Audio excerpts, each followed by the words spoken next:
So we're here back in Michigan at the house farm, kind of a bittersweet video, and the reason for that is this is probably the last video that we'll shoot from the home farm. We are off to our next step, kind of in this adventure, if you will, that we call life and passion and business, and we are off, I am off to Kentucky here shortly, which will be my permanent residence, and I'll be traveling the country from there.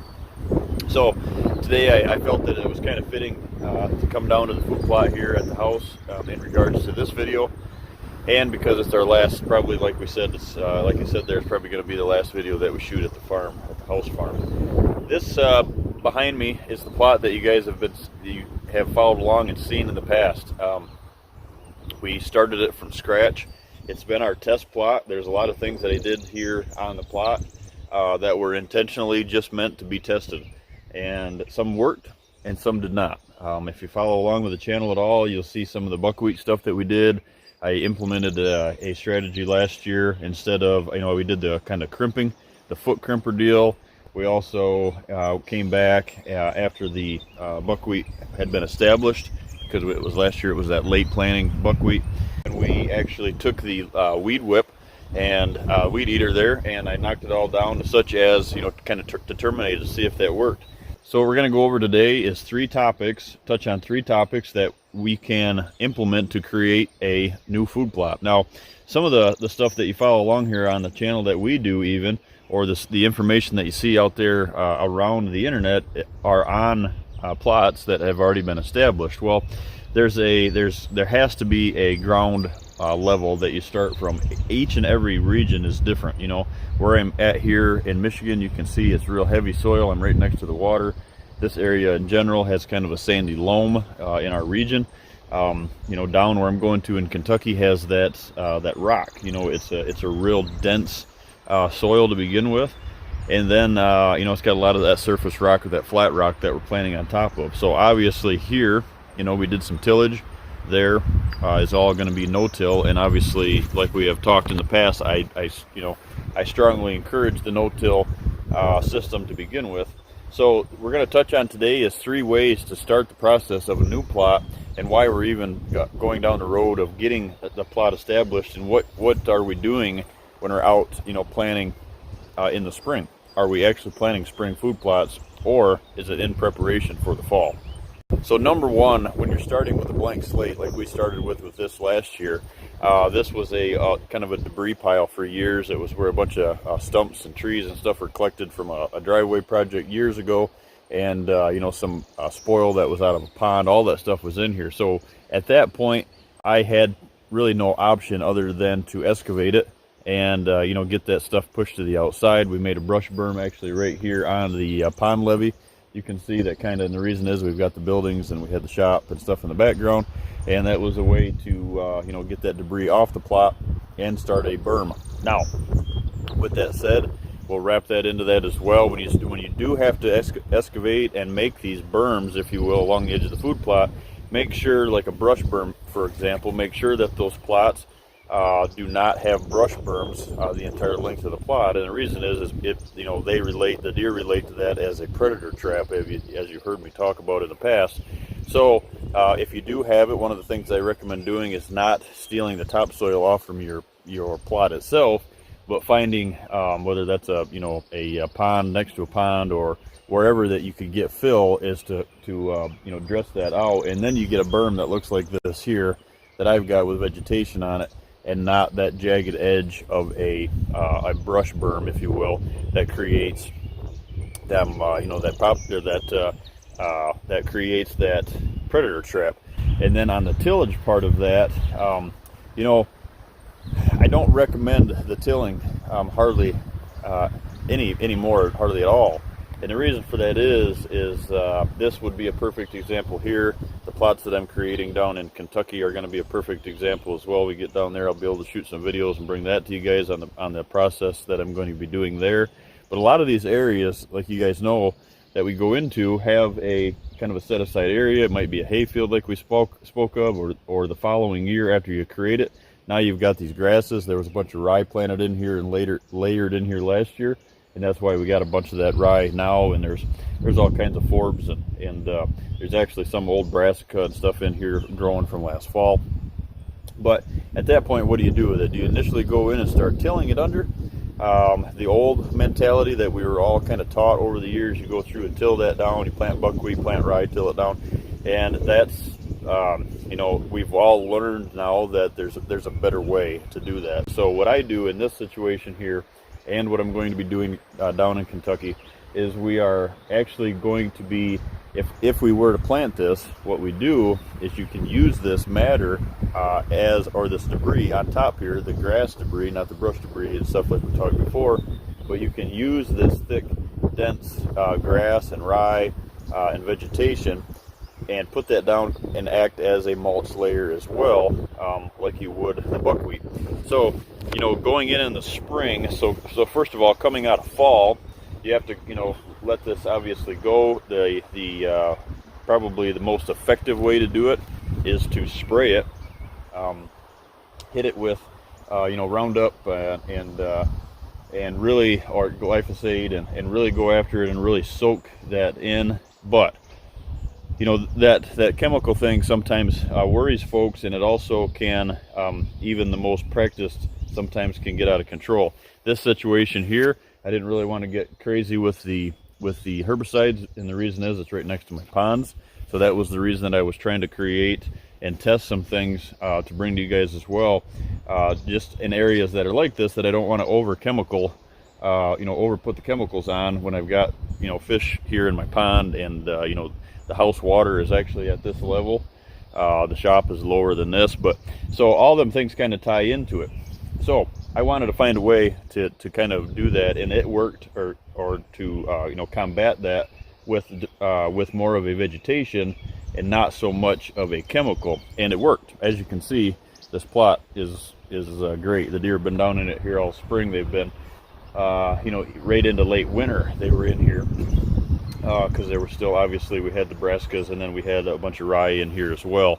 But you know, this is so that's kind of the first step as far as cleaning it. I promote to go ahead and get the debris off, clean the debris, and make sure that you're kind of starting fresh. You know, get the sticks out of there. Would have they have decayed? Yes, they would have, but I like a clean slate. Now, if you're in an area that the hayfield is a situation, what I'm going to be doing down there is I'm going to be actually broadcasting my seed that I want into that standing old set-aside hayfield. And then what I'm going to be doing is I'm going to be coming in and using a disc bind, not a hay bind, but disc bind, so you don't make windrows. And it's like a sickle bar mower, if you will, kind of the same theory that I was doing with the weed whip. But I'm going to be coming in using that disc bind with the neighbor there that hays the area.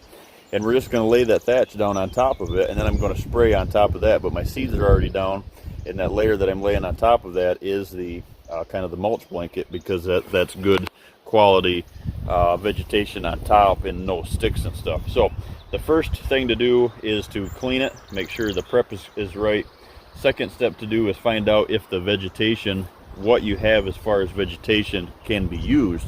So like this here, because it was planted last year, we've got rye, and we've got a bunch of new forbs and forages that are growing in here that you can use too. So that sets us up for what is the third way to do this. The third way to do this is actually the most expensive way, other than like number 2 was broadcasting into it, and then laying this terminating the debris that you have, or the you know, the matter, that the standing vegetation that you have, putting that down top of it. On top of it, the third the way is to use implementation as far as your tractors and your no-till drills, is to no-till, leave it just as you see it, and no-till into it, and then roller crimp it behind that, setting in your seeds. And that's the most expensive way, because obviously, as we all know, them no-till drills are not expensive. So with the 3 of those stated now, kind of what I wanted to do is I wanted to answer some of the questions that I get answered a lot. Which way is best? Which way do I feel is best? So I'm going to answer that in the most direct way I can, and without knowing the exact region that you are tuning in from. I believe that the best way to do this on a hunter budget, not a farmer budget, a hunter budget. When I say that, as far as we don't own, a lot of us don't farm full time, so we don't own the implements and or the tractor to really make that investment or have that, you know, that equipment at our fingertips. So my feeling is this: what I'm going to be doing, I'm not planning this plot because we no longer own this as of June 11th. But what I would do right here is I would come into this plot right here. Now that it's going into the end of May, I would come into this plot and I would broadcast my buckwheat right into the standing crop as it is, and then I would come in and roller crimp that down and spray it.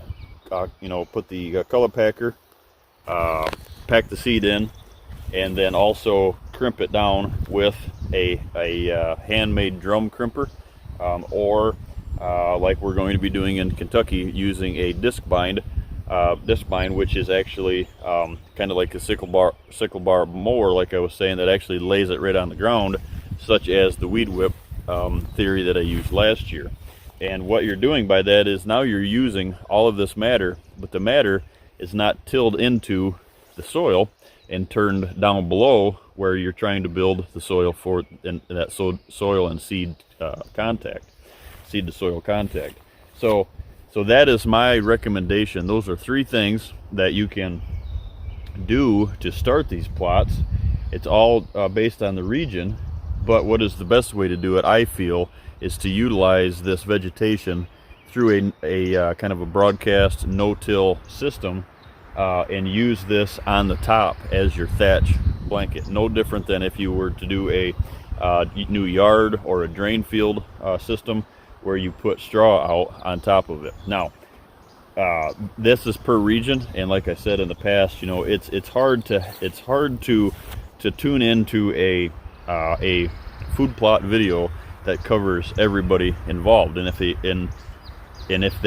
you are tuning into one of those that say this is the gospel and this is the way you have to do this, or nothing else is going to work, you're probably not watching the right channel. What I want to do is I want to be honest with folks and tell you that there's a you know, a million different ways to do this depending on what region that you're in. But I truly believe is one of the ways to do this. One way to teach to do you know, food plot preparation in the spring is, in the summer, is to do the no-till system, kind of like the buffalo system, the buckwheat system, and get that system created, you know, and not have to till. So what are we doing? That answers, so this is the last topic here. What are we doing out in these areas? You know, are we planting food plots? And the answer, spring and summer food plots, and the answer is no. So no, we are not planting spring food plots to be kind of, you know, ate by the deer. Now, what we're creating is we're out here, when you see us out planting, a lot of us planting in the spring and the summer, that is in for preparation for the fall, so we have something to use as that cover crop, as that thatch layer, if you will, for our fall plantings. So going into the fall, what we would have after this is down and the buckwheat stand is now growing, what you have is then you set the stage for the fall planting. So you go back into this and you broadcast your fall blends, your brassicas, into that standing crop then, which is buckwheat and or your summer spring and summer mixes. And then we broadcast into that, and then you pack and roll or crimp that down on top of the seed in the fall around that August time, and that sets up the tonnage, gets us the tonnage, and through the warmest time of the season, it gets that you know, those seeds to germinate and to grow and not dry out in them soil conditions, especially like the property that I've got in Kentucky. And then you're off and running, and you know you've got plenty of feed ready for the fall huntable season, the hunting season, and that fall will last through your entire year. So one last hurrah here, I guess you could say, on the old test plot here at home here in Michigan, and just wanted to take a second and, you know, thank each and every one of you for tuning into these videos. No, you know, it's not a secret that they don't resonate with everybody. A lot of folks think they're too long. It's you know, I get the topic all the time. We need to shorten them up, and I understand that. And we're, you know, I'm trying to do my best that I can to give you all the information. They're not meant to be short videos, but this year one of my things is to get to the point quicker, bring you some great videos as far as educational, and show you different areas around the country. And now we're able to do that through the Kentucky property. You know, like, share, subscribe to the channel. That sure helps us, and we can reach more people. We can teach what works in certain areas. This is one of those here in Michigan that can answer a lot of questions now and help you get to the finish line here on a property such as the Michigan soil here in mid-Michigan.